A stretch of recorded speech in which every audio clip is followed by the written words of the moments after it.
So ito po, makikita natin ang appearance ng mas malapitan, nagkaiba ng makina ng Danghari 186 sa Danghari 150.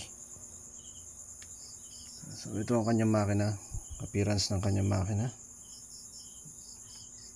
Ayan, timing chain po yan.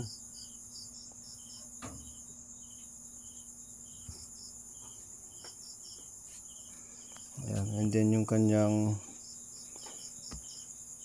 gas tank is parang mas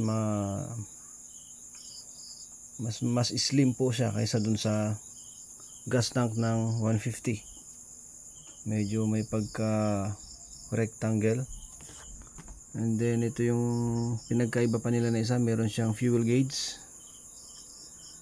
pero wala siyang RPM, kundi speedometer lang meron. And then neutral, signal lights, and gear lights indicator. And yung kanyang upuan is mas mahaba and iba yung design. So ito po yung pinagkaiba. And then yung kanyang tambutso kumpara sa Danghari 150 push rod. Ayan,